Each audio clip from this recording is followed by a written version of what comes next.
ವಿದ್ಯಾರ್ಥಿಗಳೇ, ಇಂದು ನಾವು 10ನೇ ತರಗತಿ ದೈಹಿಕ ಶಿಕ್ಷಣ ವಿಷಯದಲ್ಲಿ ಅದರಲ್ಲೂ ಭಾಗ 2 ಅಲ್ವಾ. 3ನೇ ಅಧ್ಯಾಯ ಯಾವುದು? ಬಾಸ್ಕೆಟ್ಬಾಲ್ ಪ್ರಾಥಮಿಕ ವಿಷಯದಲ್ಲಿ 8ನೇ ತರಗತಿ 9ನೇ ತರಗತಿಯಲ್ಲಿ ಈ ಆಟಕ್ಕೆ ಸಂಬಂಧಪಟ್ಟಂತೆ ಆಟದ ಇತಿಹಾಸ ಆಗಿರ್ಬೋದು, ನಿಯಮಗಳಾಗಿರ್ಬೋದು, ಶಿಕ್ಷಣದ ಪರಿಚಯ ಆಗಿರ್ಬೋದು, ಮತ್ತೆ ತಂತ್ರಗಳನ್ನು ಆಗಿರ್ಬೋದು, ಆಟಗಾರರ ಗುಣಲಕ್ಷಣಗಳಾಗಿರ್ಬೋದು ಸಂಪೂರ್ಣವಾಗಿ ತಿಳ್ಕೊಂಡಿದ್ದೀರಾ. ಅದನ್ನು ಮುಂದುವರಿದಂತೆ ಈ ತರಗತಿಯಲ್ಲಿ ತಿಳ್ಕೊಳ್ಳೋದು ಆಟಗಾರರ ಪರಿಚಯ. 10ನೇ ತರಗತಿಯಲ್ಲಿ ಆಲ್ಮೋಸ್ಟ್ ನೀವೆಲ್ಲ ತಿಳ್ಕೊಳ್ಳೋದು ಆಟಗಾರರ ಪರಿಚಯ, ಎಲ್ಲ ಆಟಗಳಿಗೆ ಸಂಬಂಧಪಟ್ಟಂತಹ ಆಟಗಾರರ ಪರಿಚಯ.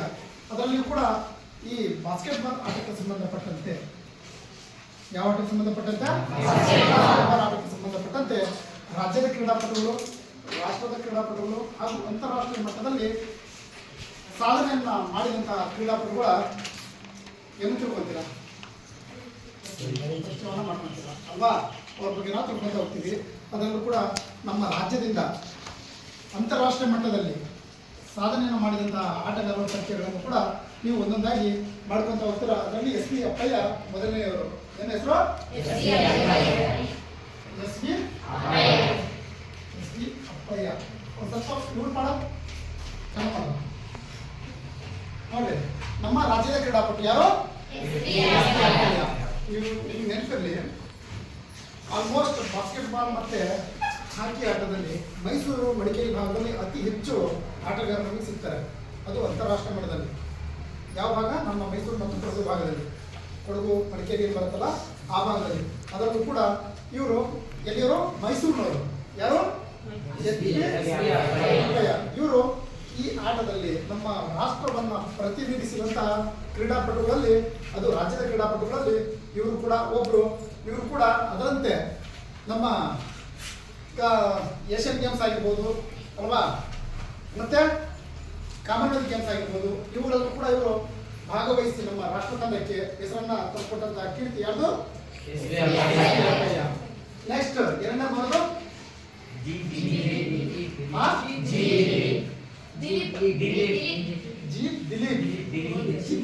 ದಿಲೀಪ್ ಅಲ್ಲ,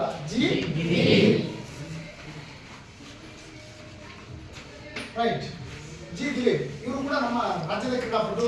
ಇವರು ಕೂಡ ಬಾಸ್ಕೆಟ್ಬಾಲ್ ಆಟಕ್ಕೆ ಸಂಬಂಧಪಟ್ಟಂತೆ ಇವರ ಸಾಧನೆ ಕೂಡ ಅಪಾರವಾದದ್ದು. ನೆನಪಿರಲಿ ನಿಮಗೆ ಬರೋದು ವಿಶ್ವಕಪ್, next Commonwealth games, Asian games. ಈ ರಾಜ್ಯದ ಯಾವುದೇ ಕ್ರೀಡಾಪಟುಗಳಿಗೂ ಕೂಡ ಈ ಆಟಗಳಲ್ಲಿ ಮಾತ್ರ, ಈ ಪಂದ್ಯಾವಳಿಗಳಲ್ಲಿ ಇವರು ಸಾಧನೆಯನ್ನು ಮಾಡಿರುವಂಥದ್ದು.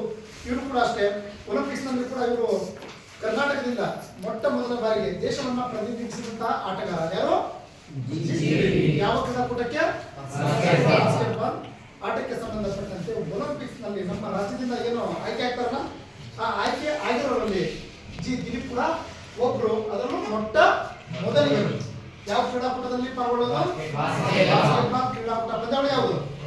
ಒಲಿಂಪಿಕ್ಸ್. ನೆನಪಿರಲಿ, ಅದು ರಾಜ್ಯದಿಂದ ಮೊಟ್ಟ ಮೊದಲಿಗರಾದ್ರೆ ಇವರಿಂದ ಮುಂದಿನ ಯಾರು ಆಯ್ಕೆ ಆಗಿಲ್ಲ ಅಂತೇಳಿ. ನೆಕ್ಸ್ಟ್ ಇವರು ಅದೇ ರೀತಿ ಜಪಾನ್ನಲ್ಲಿ ಕೂಡ ನಡೆದಂತಹ ಯಾವ games? Asian games. Asian games ಅಲ್ಲೂ ಕೂಡ ಇವರು ನಮ್ಮ ರಾಜ್ಯದಿಂದ ಅಂತಾರಾಷ್ಟ್ರೀಯ ಮಟ್ಟದಲ್ಲಿ ಭಾಗವಹಿಸಿ ಉತ್ತಮವಾದಂತಹ ಸಾಧನೆಯನ್ನು ಮಾಡಿ ನಮ್ಮ ರಾಜ್ಯ ಅಂದರೆ ಕರ್ನಾಟಕ ರಾಜ್ಯಕ್ಕೆ ಉತ್ತಮವಾದಂತಹ ಹೆಸರನ್ನ ತಂದುಕೊಟ್ಟಿರೋದ್ರಲ್ಲಿ ಇವರು ಕೂಡ ಅವರು. ನೆಕ್ಸ್ಟ್ ಬರೋದು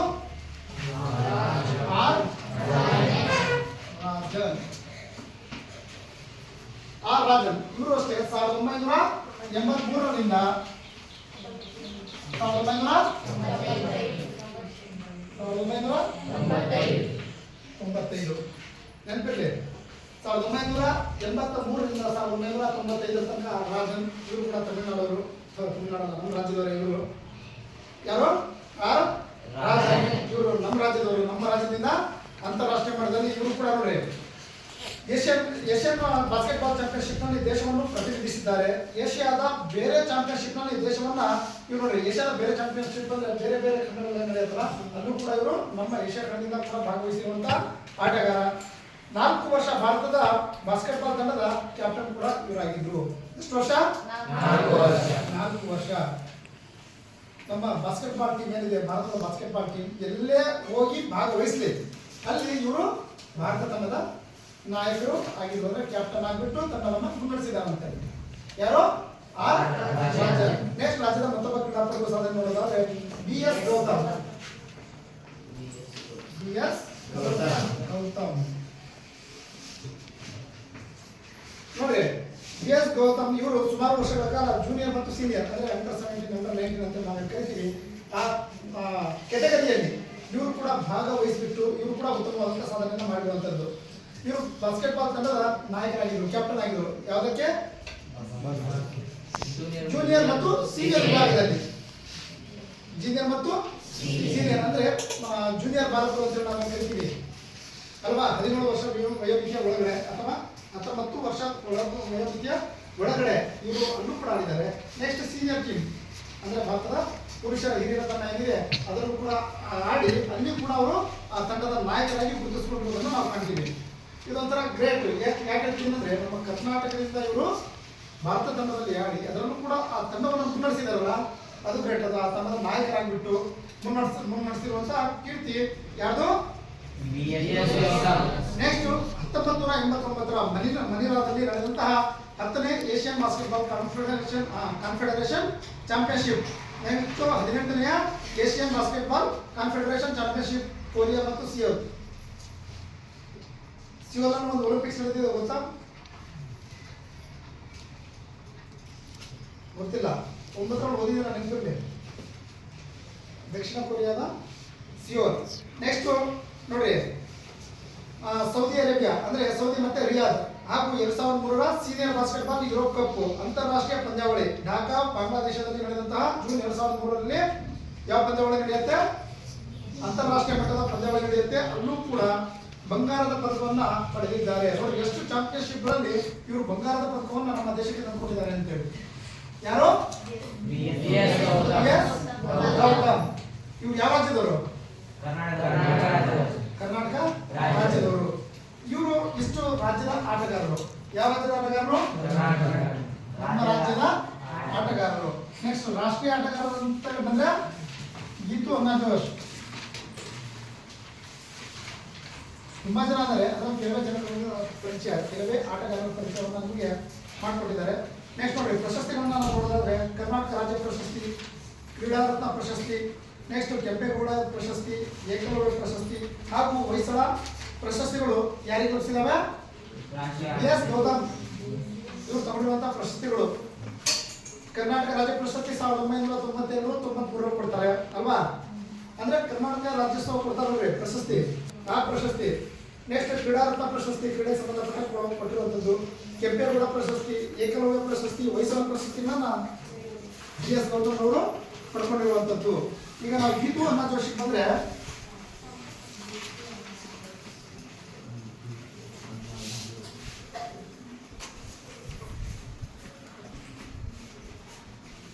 ನೋಡಿ, ಗೀತು ಅನ್ನಾಜೋಶ್ ಇವ್ರ ಬಗ್ಗೆ ನಾವು ನೋಡೋದಾದ್ರೆ ಇವರು ಕೇರಳ ರಾಜ್ಯದ ಕೊಟ್ಟಾಯಂ ಜಿಲ್ಲೆಯವರು. ಕೇರಳ ರಾಜ್ಯದ ಕೊಟ್ಟಾಯಂ ಜಿಲ್ಲೆಯವರು. ಬಾಲ್ಯದಿಂದ ಕ್ರೀಡೆ ಬಗ್ಗೆ ಇವರು ಹೆಚ್ಚಿನ ಆಸಕ್ತಿ ಯಾರಿಗೂ ಕೂಡ ಆಲ್ಮೋಸ್ಟ್ ಕಾಲೇಜ್ ಲೆವೆಲ್ಗೆ ಹೋಗಿ ಬದಲಾವಣೆ ಆಗೋದು ತುಂಬಾ ಕಡಿಮೆ. ಸಣ್ಣ ಮಟ್ಟದಿಂದ ಕೂಡ ಹಿಡಿದು ಬದಲಾವಣೆ ಆಗಿರೋದು. ಅಂದ್ರೆ ನೀವು ಚಿಕ್ಕವರಿದ್ದಾಗಿಂದ ಏನಾದರೂ ಕನಸು ಕಂಡಿದ್ರೆ ಅದರಲ್ಲಿ ನೀವು ತೊಡಗಿದ್ರೆ ಮುಂದೊಂದು ದಿನ ನೀವು ಅದರಲ್ಲಿ ಸಾಧನೆಯನ್ನ ಮಾಡ್ಬೋದಾ? ಮಾಡ್ಬೋದಾ ಇಲ್ಲ?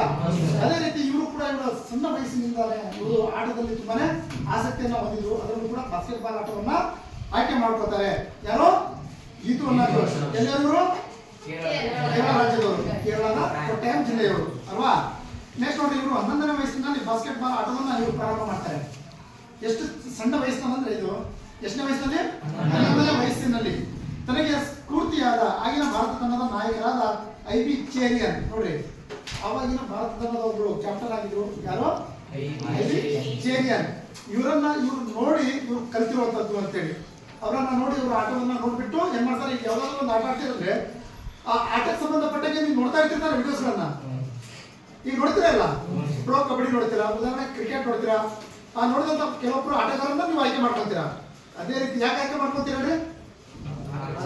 ಉತ್ತಮವಾಗಿ ಆಟವನ್ನ ಆಡೋದ್ರಿಂದ ಅವರನ್ನ ನೀವು ಆಯ್ಕೆ ಮಾಡ್ಕೊತೀರಾ. ಅವರೇ ನಮ್ಮ ಮಾದರಿ ವ್ಯಕ್ತಿ ಅಂತೇಳಿ ನೀವು ತಿಳ್ಕೊತೀರಾ. ಅವರನ್ನ ನೀವು ಆದರ್ಶಗಳನ್ನ ಪಾಲಿಸ್ಕೊಂತ ಹೋಗ್ತೀರಾ. ಅವಾಗ ತನಗೆ ಎಲ್ಲ ಕಲಿತಾ ಹೋಗ್ತೀರಾ ಅಂತೇಳಿ. ಅದೇ ರೀತಿ ಈ ಚೇರಿಯನ್ ಅವರನ್ನ ನೋಡ್ಬಿಟ್ಟು ಏನ್ ಮಾಡ್ತಾರೆ ಗೀತು ಅನ್ನಾಜೋಶ್, ಪ್ರಭಾವಿತರಾಗಿ ಅವರ ಆಟವನ್ನು ಇವರು ಫಾಲೋ ಮಾಡ್ಕೊತಾ ಹೋಗ್ತಾರೆ. ನೆಕ್ಸ್ಟ್ ಅವರು ಹೆಚ್ಚು ಆಸಕ್ತಿ ವಹಿಸಿ ರಾಜ್ಯ ಮಟ್ಟದ ಯುವ ಕ್ರೀಡೆಯಲ್ಲಿ ಇವರು ಆಟವನ್ನು ಆಡ್ತಾರೆ. ಅದೇ ರೀತಿ ದಕ್ಷಿಣ ರೈಲ್ವೇಸ್ಗೆ ಇವರು ಆಯ್ಕೆ ಆಗ್ತಾರೆ.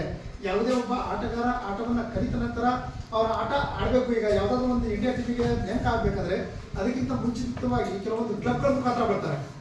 ಕ್ರೀಡಾ ಕ್ಲಬ್ಗಳು ಏನಿರ್ತಾವಲ್ಲ ಅದರ ಮುಖಾಂತರ ಗುರುತಿಸ್ಕೊಂತಾರೆ. ಅದರ ಜೊತೆ ಅದರಲ್ಲೂ ರೈಲ್ವೇಸ್ ಕೂಡ ಒಂದು, ಆರ್ಮಿಯಿಂದಲೂ ಬರ್ತಾರೆ, ನೆನಪಿರ್ಲಿ.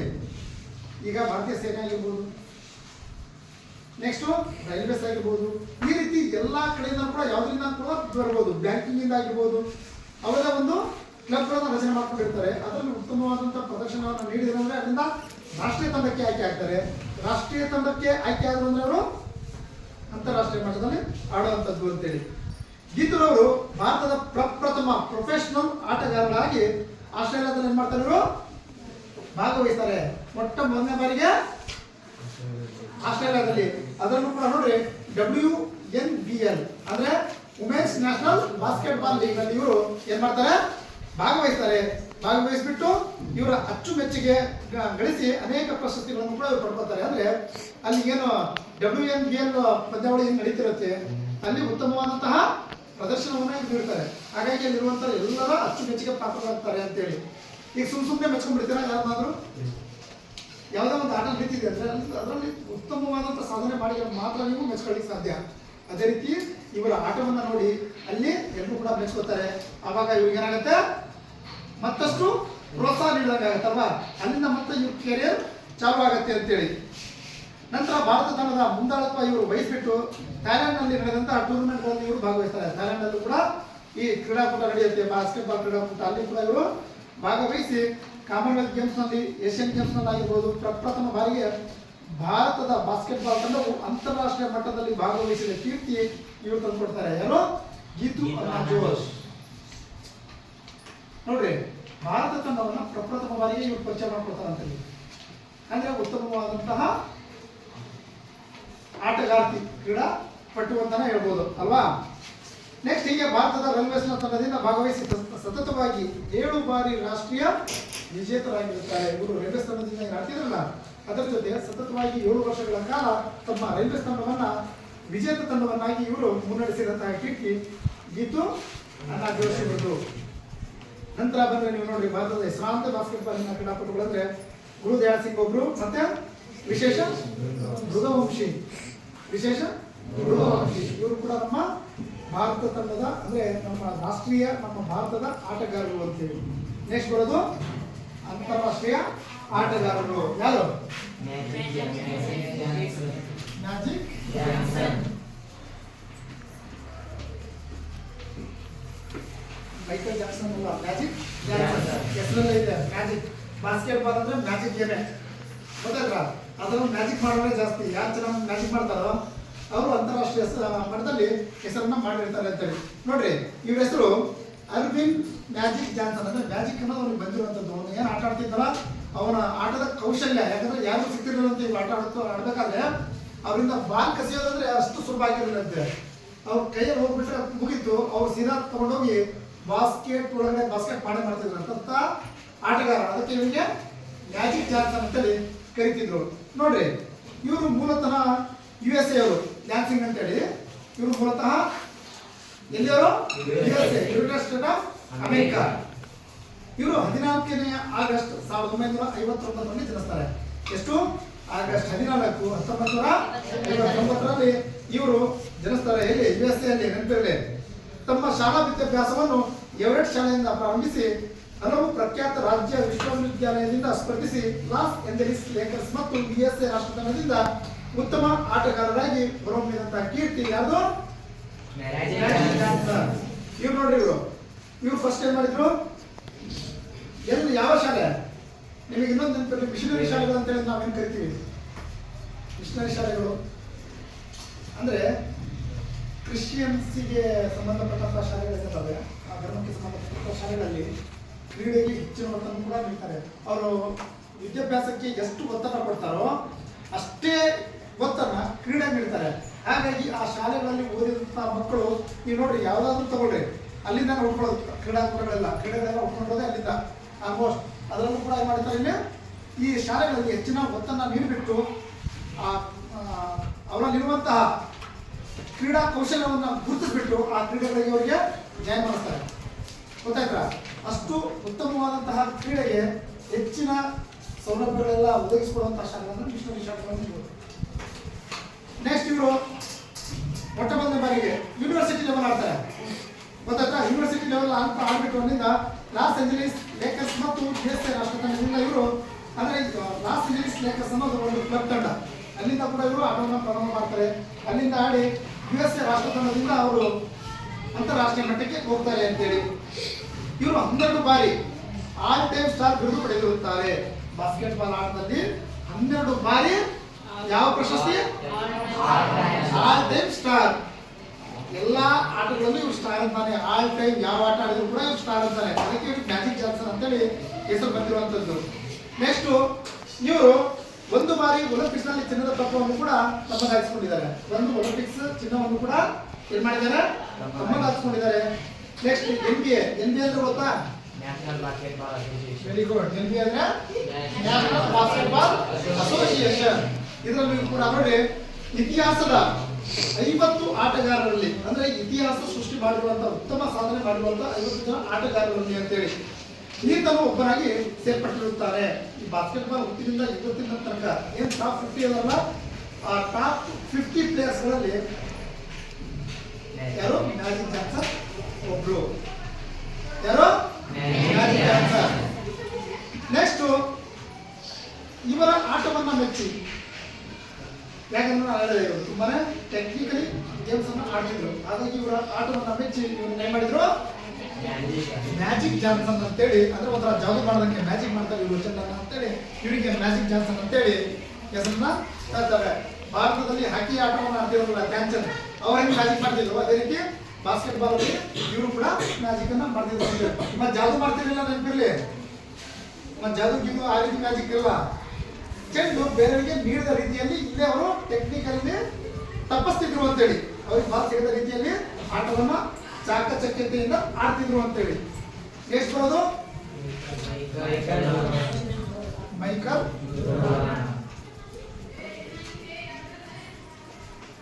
ಜೋರ್ಡಾನ್. ಇವರು ಕೂಡ ಮೈಕ್ ಇದ್ದಂಗೆ ಇವರು ನೋಡ್ರಿ. ನೆಕ್ಸ್ಟ್ ಬರೋದು ಮೈಕಲ್ ಜೋರ್ಡಾನ್. ಇವರು 17ನೇ ಫೆಬ್ರವರಿ 1963ರಲ್ಲಿ 17 ಫೆಬ್ರವರಿ 1963ರಲ್ಲಿ ಇವರು ಕೂಡ ಜನ್ಮವನ್ನು ತಾಳ್ತಾರೆ. ಈತ ಮೂಲತಃ ಬ್ರೂಕ್ಲಿನ್ ಅಂದ್ರೆ ನ್ಯೂಯಾರ್ಕ್ ಬರುತ್ತೆ. ನ್ಯೂಯಾರ್ಕ್ ಅನ್ನೋ ಹೆಸರು ಕೇಳಿದ್ರ? ಯಾವ ದೇಶದ ರಾಜಧಾನಿ? ಯಾವುದು? ಅಮೆರಿಕ. ಗಟ್ಟಿಯಾಗಿ ಹೇಳಕ್ಕೆ ಡೌಟ. ನ್ಯೂಯಾರ್ಕ್ ಬರೋದು ಅಮೆರಿಕಾದಲ್ಲಿ. ನೋಡ್ರಿ, ಇವರು ಅಮೆರಿಕಾದಲ್ಲಿ ಇವರು ಏನಾಗ್ತಾರೆ? ಜನಿಸ್ತಾರೆ. ಎಷ್ಟರಲ್ಲಿ? 17 ಫೆಬ್ರವರಿ 1963ರಲ್ಲಿ. ನೆಕ್ಸ್ಟ್ ನೋಡ್ರಿ, ಇವರು ಲಾನ್ಸ್ ಪ್ರೌಢಶಾಲೆಯಲ್ಲಿ ಇವರು ವಿದ್ಯಾಭ್ಯಾಸವನ್ನು ಪ್ರಾರಂಭ ಮಾಡ್ತಾರೆ. ಈಗ ನೀವು ಹೇಳಿದಿರಲ್ಲ, ನೆಕ್ಸ್ಟ್ ನೀವು ಏನಾದ್ರು ಒಳ್ಳೆ ಸಾಧನೆ ಮಾಡಿದ್ರೆ ಇವರು ಪ್ರೈಮರಿ ಶಾಲೆ MCS ಕಲ್ಕೇರಿ ಅಥವಾ KGS ಕಲ್ಕೇರಿ, ನೆಕ್ಸ್ಟ್ ಪ್ರೌಢಶಾಲೆ ಶ್ರೀ ಗುರು ಮುದುಕೇಶ್ವರ ಪ್ರೌಢಶಾಲೆ ನೀವು ಸಾಧನೆ ಮಾಡಿದ್ರೆ ಈಗ ಬರುತ್ತೆ. ಅದೇ ರೀತಿ ಮೈಕಲ್ ಜಾಕ್ಸನ್ ನೋಡಿ ಅಲ್ವಾ, ಇವ್ರು ಸಾಧನೆ ಸಾರಿ ಮೈಕಲ್ ಜೋರ್ಡಾನ್ ಇವ್ರು ಸಾಧನೆ ಮಾಡಿರೋದಕ್ಕೆ ತಾನೆ ಇವ್ರ ಹೆಸರು ಇವತ್ತಿನ ಬಂದಿರೋದು. ಅದರಲ್ಲೂ ಅವ್ರ ಗುರು ಹೆಸರು ಕೂಡ ಬಂದಿದೆ, ಅವ್ರ ಶಾಲೆ ಹೆಸರು ಕೂಡ ಬಂದಿದೆ ಅಲ್ವಾ. ನೋಡ್ರಿ, ಇವರು ಲಾನ್ಸ್ ಪ್ರೌಢಶಾಲೆಯಲ್ಲಿ ವಿದ್ಯಾಭ್ಯಾಸವನ್ನು ಪ್ರಾರಂಭಿಸಿ ಚಿಕಾಗೋ ಬುಲ್ಸ್ ತಂಡದಿಂದ ಸ್ಪರ್ಧಿಸಿ ಪ್ರಖ್ಯಾತಿಯನ್ನ ಪಡೆದಿರುವಂಥದ್ದು. ಚಿಕಾಗೋ ಬುಲ್ಸ್ ಅನ್ನೋದು ಒಂದು ಕ್ಲಬ್, ಒಂದು ತಂಡ, ಗೊತ್ತಾಯ್ತಾ? ಆ ತಂಡದಿಂದ ಇವ್ರು ಏನ್ ಮಾಡ್ತಾರೆ? ಸ್ಪರ್ಧೆಗೆ ಇಳಿತಾರೆ. ಇವರು ಅಲ್ಲಿಂದ ಗುರುತಿಸ್ಕೊಳ್ತಾರೆ ಅಂತೇಳಿ. ಈತನ ವಿಶೇಷವೇನೆಂದರೆ ಪಂದ್ಯದ ಸಂದರ್ಭದಲ್ಲಿ ಬಾಲನ್ನು ಊಹಿಸಲಾಗದಿದ್ದೆ ಹಿಂಬದಿಯಿಂದ ಲೇ ಆಫ್ನಿಂದ ಚೆಂಡನ್ನ ಬಾಸ್ಕೆಟ್ ಮಾಡುವುದರಲ್ಲಿ ನಿಸ್ಸೀಮರಾಗಿದ್ದರು. ಚೆಂಡನ್ನ ತಗೋತಾರೆ, ತಿರುಗಿ ಬಾಸ್ಕೆಟ್ ಒಳಗಡೆ ಚೆಂಡನ್ನ ಹಾಕ್ತಾರೆ ಅವ್ರಿಗೆ ತಪ್ಪಿಸಿ. ಗೊತ್ತಾಯ್ತಾ? ಲೇ ಆಫ್ನಿಂದ ಇವರು ಎಲ್ಲವನ್ನ ಎಲ್ರೂ ಕೂಡ ಏನ್ ಮಾಡ್ತಿದ್ರು? ಮೋಡಿ ಮಾಡ್ತಿದ್ರು ಅಂತೇಳಿ. ಅವರ ಬಾಲ್ ಸಿಗದ ರೀತಿಯಲ್ಲಿ ಅವರಿಗೆ ಲೇ ಆಫ್ನಿಂದ ಅವ್ರು ಏನ್ ಮಾಡ್ತಿದ್ರು? ಚೆಂಡನ್ನ ಹಾಕ್ತಿದ್ರು ಅಂತೇಳಿ. ಅಂದಿನಿಂದ ತಮ್ಮ ತಂಡವು ಗೆಲುವಿನ ಮೆಟ್ಟಿಲುಗಳನ್ನ ಏರ್ತಾ ಏನಾಗುತ್ತೆ? ಬಾಸ್ಕೆಟ್ಬಾಲಿನ ಪ್ರಪಂಚದಲ್ಲಿ ಹೆಸರನ್ನ ಮಾಡುತ್ತೆ. ತಮ್ಮ ತಂಡವನ್ನ ಇತಿಹಾಸದಲ್ಲಿ ಕೂಡ ಗುರುತಿಸುವಂತೆ ಮಾಡುವಂತಹ ಕೆಲಸವನ್ನ ಮೈಕಲ್ ಜೋರ್ಡಾನ್ ಅವರು ಮಾಡ್ತಾರೆ. ಈತನು ಏರ್ ಜೋರ್ಡಾನ್ ಮೈಕ್ ಎಂಬ ಅಡ್ಡ ಹೆಸರಿನ ಅಡ್ಡೆಸರಿಂದ ಇವ್ರಿಗೆ ಕರಿತಿದ್ರು. ಅಂದ್ರೆ ಏರ್ ಜೋರ್ಡಾನ್ ಅಂದ್ರೆ ಗಾಡಿಯಲ್ಲಿ ಅವನು ಏನ್ ಮಾಡ್ತಾನೆ ಬಾಸ್ಕೆಟ್ ಮಾಡ್ತಿದ್ದ ತಾನೆ, ಹಾಗಾಗಿ ಅವನಿಗೆ ಏರ್ ಜೋರ್ಡಾನ್, ಏರ್ ಅಂದ್ರೆ ಗಾಳಿ ತಾನೆ. ನೆಕ್ಸ್ಟ್ ಮೈಕ್ ಎಂಬ ಅಡ್ಡೆಸರಿಂದ ಆದರೂ ಅವನ ಹೆಸರಲ್ಲಿ ಮೈಕಲ್ ಜೋರ್ಡಾನ್ ಅಂತ ಹೇಳಿರ್ತಾನೆ, ಹಾಗಾಗಿ ಮೈಕ್ ಅಂತ ಕೂಡ ಅವನಿಗೆ ಕರಿತಿದ್ರು. ಈತನು 6 ಬಾರಿ NBA ನಲ್ಲಿದ್ದನು, ಅಂದ್ರೆ NBA ಚಾಂಪಿಯನ್ಶಿಪ್ ಏನಿದೆ NBA ಇದನ್ನ 6 ಬಾರಿ ಇವರು ಜಯಿಸಿದ್ದಾನೆ, ಅದರಲ್ಲಿ ಭಾಗವಹಿಸಿದ್ದಾನೆ ಅಂತೇಳಿ. 2 ಬಾರಿ ಒಲಿಂಪಿಕ್ಸ್ ಚಿನ್ನದ ಪದಕವನ್ನು ಕೂಡ ಇವರು ತಮ್ಮ ವೈಯಕ್ತಿಕ ದಾಖಲೆಯೊಂದಿಗೆ ಅವನು ಮಾಡಿರೋದನ್ನ ಕಾಣ್ತೀವಿ. ವೈಯಕ್ತಿಕ ದಾಖಲೆ 2 ಬಾರಿ ಒಲಿಂಪಿಕ್ಸ್. ನೆಕ್ಸ್ಟ್ ಎಲ್ಲಾ ಸಮಯದ ಪ್ರಖ್ಯಾತಿ ಇತಿಹಾಸದ ಆಟಗಾರನಾಗಿ ಇವನು ಗುರುತಿಸಿಕೊಂಡಿರುತ್ತಾನೆ. ನೋಡ್ರಿ, ಇವನು ಎಲ್ಲಾ ಸಮಯದಲ್ಲೂ ಕೂಡ ಇವನು ಉತ್ತಮವಾದಂತ, ಅಲ್ಲಿ ನೋಡಿದ್ರಿ ಆಲ್ ಟೈಮ್ ಸ್ಟಾರ್ ಅಂತೇಳಿ, ಇವರು ಕೂಡ ಇದು ಆಲ್ ಟೈಮ್ ಸ್ಟಾರ್. ಇವರು ಕೂಡ ಯಾರು? Michael Jordan. ನೆಕ್ಸ್ಟ್ ಈತನಲ್ಲಿದ್ದ 3 ಗುಣಗಳೆಂದರೆ ವೇಗ, ಬಲ ಮತ್ತು ಇದನ್ನು ಬಳಸಿಕೊಳ್ಳುವಂತಹ ಕಲೆ. ಅವನಲ್ಲಿ ಸ್ಪೀಡ್ ಇತ್ತು, ತಾಕತ್ತಿತ್ತು, ಅಂದ್ರೆ ಶಕ್ತಿ ಇತ್ತು. ಮೇನ್ ಇವೆರಡು ಇದ್ರೆ ಬೇಕಾಗಿರೋದೇನು, ಅದನ್ನು ಬಳಸ್ಕೊಳ್ಳುವಂತಹ ಕಲೆ ಬೇಕು. ಈಗ ಉದಾಹರಣೆ ನೀವೇ ತಗೊಳ್ರಿ, ಓದ್ಲಿಕ್ಕೆ ಬರುತ್ತೆ, ಬರೀಲಿಕ್ಕೆ ಬರುತ್ತೆ, ಅದನ್ನ ಯಾವ ಸಂದರ್ಭದಲ್ಲಿ ಹೆಂಗ್ ಬರಿಬೇಕು, ಹೆಂಗ್ ಎಕ್ಸ್ಪೋಸ್ ಮಾಡ್ಬೇಕು ಅನ್ನೋದು ಬರುತ್ತಾ? ಸರ್ ಓದ್ತೀವಿ ಸರ್, ಬರಿತೀವಿ ಸರ್, ಮಾಡ್ತಾ ಹೋಗ್ತೀವಿ ಸರ್, ಇದನ್ನ ಹೇಳ್ತಿರ್ತಾನೆ. ಅದನ್ನು ಉಳಿಸ್ಕೊಳ್ಳುವಂತಹ ಕಲೆ ಇವನಲ್ಲಿ ಸ್ಪೀಡ್ ಇತ್ತು, ಪವರ್ ಇತ್ತು, ಅದನ್ನ ಯೂಸ್ ಮಾಡುವಂತಹ ಕಲೆ ಕೂಡ ಇವನಲ್ಲಿತ್ತು. ಹಾಗಾಗಿ ಇವನೇ ಮಾಡಿದ್ದಾನೆ, ಇತಿಹಾಸವನ್ನು ಸೃಷ್ಟಿ ಮಾಡಿದ್ದಾನೆ ಅಷ್ಟೇ. ನೀವು ಕೂಡ ಇತಿಹಾಸ ಸೃಷ್ಟಿ ಮಾಡೋದು ದೊಡ್ಡ ವಿಚಾರ ಅಲ್ಲ. ನೆಕ್ಸ್ಟ್ ಅಂತಿಮವಾಗಿ ಇವನೊಬ್ಬ ಉತ್ತಮವಾದಂತಹ ಅಂತಾರಾಷ್ಟ್ರೀಯ ಆಟಗಾರನಾಗ್ತಾನೆ. ತಮ್ಮ ಕೊನೆಯ ಆಟದ ಪ್ರದರ್ಶನವನ್ನ 16ನೇ ಏಪ್ರಿಲ್ 2003ರಂದು 16 ಏಪ್ರಿಲ್ 2003ರಂದು ಇವನು ಫಿಲಿಡೆಲ್ಫಿಯಾದಲ್ಲಿ ನೀಡಿದ ತಮ್ಮ ಬಾಸ್ಕೆಟ್ಬಾಲ್ ಜೀವನದ ಕೊನೆಯ ಪಂದ್ಯ ನಿವೃತ್ತಿಯನ್ನ ಅವರು ಅಲ್ಲಿ ಘೋಷಣೆ ಮಾಡ್ತಾರೆ ಅಂತೇಳಿ. ಯಾರು? Michael Jordan. Next Kareem Abdul Jabbar. ನೀವು ನೆನಪಿರಲಿ, ಮ್ಯಾಜಿಕ್ ಜಾನ್ಸನ್, ಅವನು ಮ್ಯಾಜಿಕ್ ಅಂತ ಹೇಳಿ ಅವನಿಗೆ ಪೆಟ್ ನೇಮ್ ಅಲ್ವಾ. ನೆಕ್ಸ್ಟ್ ಬಂದ್ರೆ ಮೈಕಲ್ ಜೋರ್ಡಾನ್ ಬಂದ್ರೆ ಮೈಕ್ ಅಂತ ಕರಿತಿದ್ರು, ಏರ್ ಅಂತ ಕರಿತಿದ್ರು ಅಲ್ವಾ. ಏರ್ ಜೋರ್ಡಾನ್ ಅಥವಾ Mike Jordan. Clear? Next Magic Jordan ಅವನು ಹೀರೋ. ಬಾಸ್ಕೆಟ್ಬಾಲ್ ಆಟಗಾರನ ನೋಡಿದ್ರ ಕನಿಷ್ಠ 7 ಅಡಿ 7 ಕಾಲು ಅಡಿ ಹಂಗಿರ್ತಾರೆ. ನಾವಿರೋದೆಲ್ಲ 5 ಅಡಿ 5 ಕಾಲು ಅಡಿ, ಲಾಸ್ಟ್ ಅಂದ್ರೆ 6 ಅಡಿ. ಆದರೆ ಬಾಸ್ಕೆಟ್ಬಾಲ್ ಆಟ ಆಡ್ತಾರೆ ಕನಿಷ್ಠ 6.5ರಿಂದ ಇದೇ ಕಡೆನೇ ಇರ್ತಾರಲ್ಲ. ಯಾಕಂದ್ರೆ ಬಾಸ್ಕೆಟ್ 10 ಅಡಿ ಹೈಟಲ್ಲಿ ಇರ್ತಾನೆ ಹುಕ್ಕು, ಅಲ್ಲಿ ಬಾಸ್ಕೆಟ್ ಆಡ್ಬೇಕಂದ್ರೆ ಎತ್ತರ ತುಂಬಾ ಇಂಪಾರ್ಟೆಂಟ್. ಹಾಗಾಗಿ ಬಾಸ್ಕೆಟ್ಬಾಲ್ ಆಟಗಾರನ ನೋಡಿ ಕಾಲಲ್ಲಿ ಶಕ್ತಿ ಕಡಿಮೆ, ಅಷ್ಟು ಉದ್ದ ಇರ್ತಾರೆ. ಅಂದ್ರೆ ಎಲ್ರಿಗೂ ಹಂಗೆ ಇರಲ್ಲ, ಬಟ್ ತುಂಬಾ ಉದ್ದ ಇರ್ತಾರೆ. ಆದ್ರೆ ಈ ದೈತ್ಯಮಾನವಾದಲ್ಲ. ಯಾರ್ರಿ ಹೆಸರು?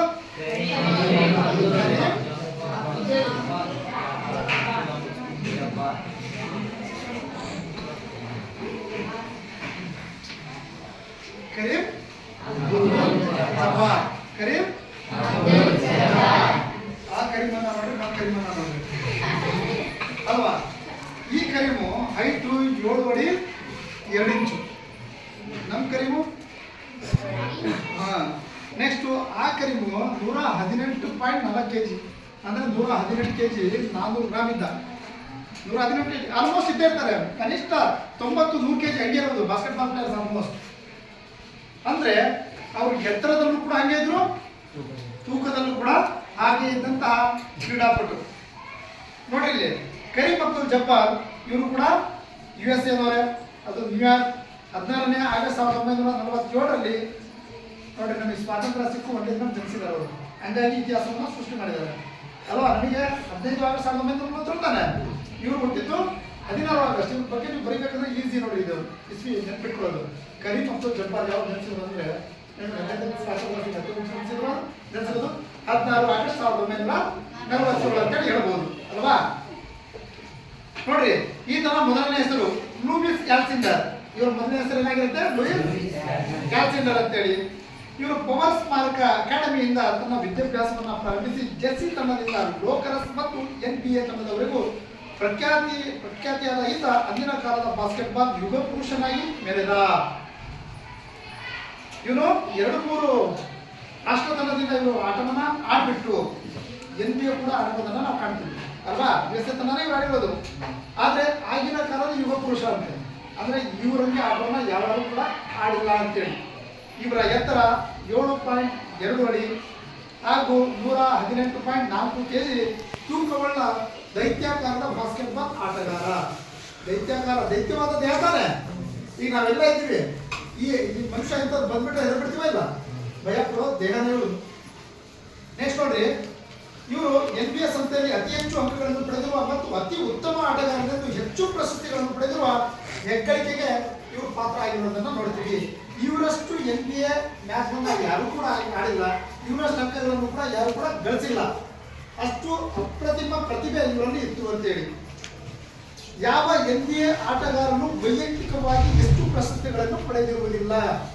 ಏನು ನ್ಯಾಷನಲ್ ಬಾಸ್ಕೆಟ್ಬಾಲ್ ಲೀಗ್ ಏನಿದೆಯಲ್ಲ, ನ್ಯಾಷನಲ್ ಬಾಸ್ಕೆಟ್ಬಾಲ್ ಅಸೋಸಿಯೇಷನ್ ಏನಿದೆಯಲ್ಲ, ಅದರ ಅಂಡರಲ್ಲಿ ನಡೆಯುವಂತಹ ಯಾವುದೇ ಕ್ರೀಡಾಕೂಟದಲ್ಲೂ ಕೂಡ ಬಾಸ್ಕೆಟ್ಬಾಲ್ ಆಟಕ್ಕೆ ಸಂಬಂಧಪಟ್ಟಂಗೆ ಯಾರು ಕೂಡ ಇವನಷ್ಟು ಅಂಕಗಳನ್ನ ಪಡ್ಕೊಂಡೇ ಇಲ್ಲ ಈಗಿನ ತನಕ ಕೂಡ. ನೋಡ್ರಿ, ಅಬ್ದುಲ್ ಜಬ್ಬಾರ್ ಇವರು ಮಧ್ಯಮ ಸ್ಥಾನದ ಆಟಗಾರರಾಗಿದ್ರು, ಅಂದ್ರೆ ಫಾರ್ವರ್ಡ್ ಪ್ಲೇಯರ್ ಆಗಿದ್ರು. ಫ್ರಂಟ್ ಫಾರ್ವರ್ಡ್ ಪ್ಲೇಯರ್ ಏನಿರ್ತಾರಲ್ಲ, ಫ್ರಂಟ್ ಇರ್ತಾರಲ್ಲ, ಅವರು ಮಧ್ಯಮ ಆಟಗಾರರಾಗಿದ್ರು. ಹೆಚ್ಚು ದೃಢಕಾಯ ದೇಹ, ಅಂದ್ರೆ ಹೆಚ್ಚಿನ ದೃಢಕಾಯ ಅಂದ್ರೆ ಎತ್ತರವಾದಂತ ದೇಹ, ದೈತ್ಯಾಕಾರದ ದೇಹ ಅಂತ ಕರಿತೀವಿ, ಅಂತಹ ದೇಹ ಇತ್ತು. ಅದರಲ್ಲಿ ಕೂಡ ಕಷ್ಟ ಸಹಿಷ್ಣುತೆ ಇತ್ತಂತೆ, ಗ್ರೇಟ್. ಅದರ ಜೊತೆ ದೈಹಿಕ ಸಾಮರ್ಥ್ಯವುಳ್ಳವರಾಗಿದ್ದು ಇವರು ಸ್ಕೈ ಹುಕ್ ಎಂದು ಅಡ್ಡ ಹೆಸರಿನಿಂದ ಪ್ರಖ್ಯಾತಿಯನ್ನು ಪಡೆದಿದ್ರು. ಸ್ಕೈ ಹುಕ್, ಸ್ಕೈ ಅಂದ್ರೆ ಏನು ಹೇಳು? ಸ್ಕೈ ಹುಕ್, ಹುಕ್ ಅಂದ್ರೆ ಏನು?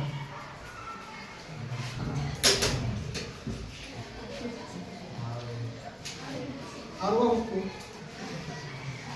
ಸ್ಕೈ ಹುಕ್ ಎಂದು ಅಡ್ಡ ಹೆಸರಿನಿಂದ ಪ್ರಖ್ಯಾತಿಯನ್ನು ಕೂಡ ಇವರು ಪಡ್ಕೊಂಡಿದ್ರು. ನೋಡ್ರಿ, ತನ್ನ 42ನೇ ವಯಸ್ಸಿನಲ್ಲಿ ಪಂದ್ಯದಿಂದ ಹೊರಬಂದು 15ನೇ ಮೇ, ನೋಡ್ರಿ ಅವರು 42ನೇ ವಯಸ್ಸಿನವರು ಆಟದಿಂದ ಹೊರಬರ್ತಾರೆ.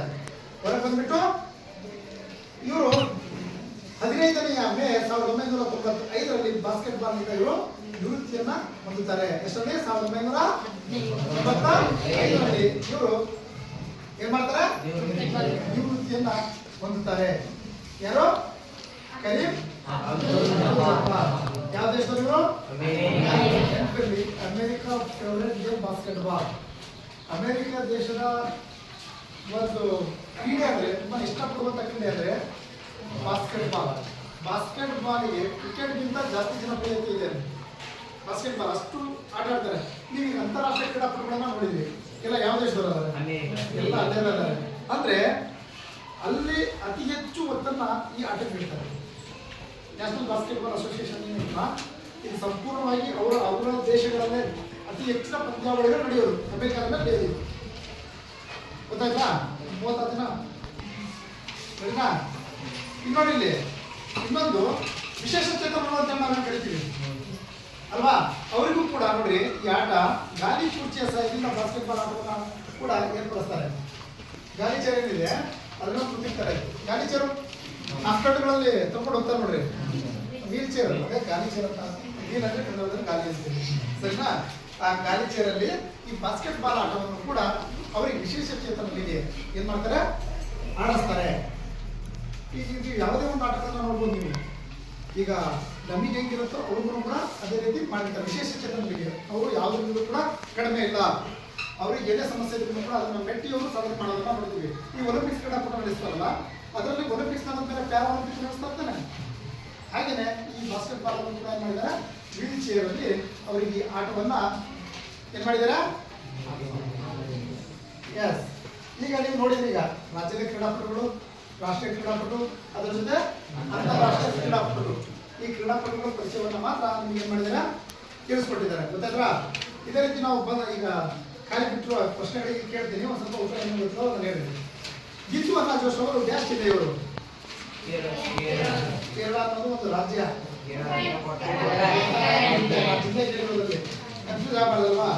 ನೆಕ್ಸ್ಟ್, ಮೈಕಲ್ ಜೋರ್ಡನ್ ಡ್ಯಾಶ್ ಎಂಬುದು ಅವರ ಹೆಸರು. ಮೈಕಲ್ ಜೋರ್ಡನ್ ಅಲ್ವಾ? ಏರಾನ್ ಮೈಕ್ ಅಲ್ಲೇ ಇದೆ ಎರಡು ಕೂಡ. Next, Kareem Abdul Jabbar dash ಸಂಸ್ಥೆಯಲ್ಲಿ ಅತಿ ಹೆಚ್ಚು ಉತ್ತಮ ಆಟಗಾರರು. ರೈಟ್. ಕ್ಲಿಯರ್. ನೆಕ್ಸ್ಟ್ ಈ ಕೆಳಗಿನ ಪ್ರಶ್ನೆಗಳಿಗೆ ಉತ್ತರಿಸಿ. ಸರಿನಾ? ನೆಕ್ಸ್ಟ್ ಇದನ್ನ ಈ ಪ್ರಶ್ನೆ ಉತ್ತರಗಳನ್ನ ನಾಳೆ ಬರುವಾಗ ನಿಮಗೆ ಬರ್ಕೊಂಡು ಬನ್ನಿ. ಸರಿನಾ? ಏನಾದರೂ ಡೌಟ್ಸ್ ಇದೆಯಾ? ರೈಟ್. ಇದಂತ